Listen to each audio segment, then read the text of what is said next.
हे माझं मी दुर्दैव समजतो. परंतु आता ही घटना किंवा ही जी गोष्ट झालेली आहे ती नाकारता येत नाही.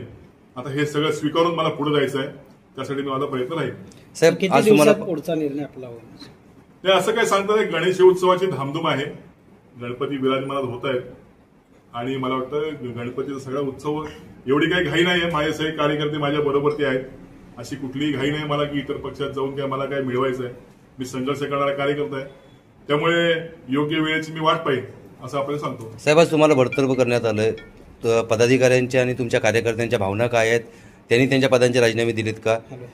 मग आता आमचे सगळे पदाधिकारी त्यांच्या इच्छेप्रमाणे, याला कोणाला काय आम्ही जबरदस्ती करत नाही किंवा कोणाला काय बोलून सांगत नाहीये, पण ज्याला प्रत्येकाला वाटतंय ते आता राजीनामे देत आहेत आणि ते त्यांचा निर्णय घ्यायला सक्षम आहेत.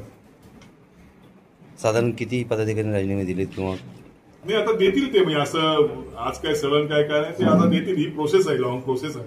सर, तुम्ही तुमच्या पदाधिकारी कार्यकर्त्यांची बैठक का बोलवणार होता? हो, होणार ना, बैठक होणार, सगळं होणार, मेळावा होणार, सगळं होणार. माझे कार्यकर्ते माझ्या बरोबर आहेत, हे सगळं आपल्या समोर असेल आणि निश्चित हे सगळ्या गोष्टी होतील. मनसेमध्ये तुम्ही अगदी स्थापनेपासून काम करताय.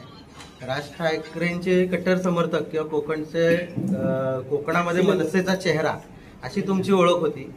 मग तुम्हाला ह्या वाटचालीमध्ये अचानक असा थांबा देण्या पक्षश्रेष्ठींनी जो दिलाय, तो त्या संदर्भामध्ये यापूर्वी कोणत्या नेत्याकडनं तुम्हाला काही समजलं होतं की अशा प्रकारे तुमच्यावर कारवाई होऊ शकते? नाही, असं कुठल्याच नेत्याकडनं काही कारवाई होईल वगैरे अशा पद्धतीचं काही वातावरण नव्हतं, कारण मी त्या सर्कलमध्ये होतो. म्हणजे असं माझ्या आयुष्यामध्ये असं काय घटना घडेल अशा पद्धतीने मी कधी विचारही केला नव्हता. म्हणजे आज हे पत्र पडल्यानंतर मला सोशल मीडियावरनं माझ्या अनेक सहकार्याने मला फोन केला की हे कसं काय झालं. म्हटलं मीच अचंबित आहे की बा हे कसं झालं. आता ते झालंय ते झालंय, ते स्वीकारलं तर आपल्याला पाहिजे आणि पुढे गेलं पाहिजे. परंतु असं काही मला यापूर्वी काय सांगितलं गेलं होतं किंवा अशा पद्धतीची काही चर्चा झाली होती असं काही झालेलं नाही. यापूर्वी मनसेचे नेते प्रकाश महाजन यांनी काही बाबतीमध्ये नाराजी व्यक्त केली होती, पक्षाच्या ध्येय धोरणांच्या संदर्भामध्ये असेल तर. तुम्हाला असं वाटतं का की मनसेमध्ये काहीतरी निर्णय पातळीवर काही गडबड होते?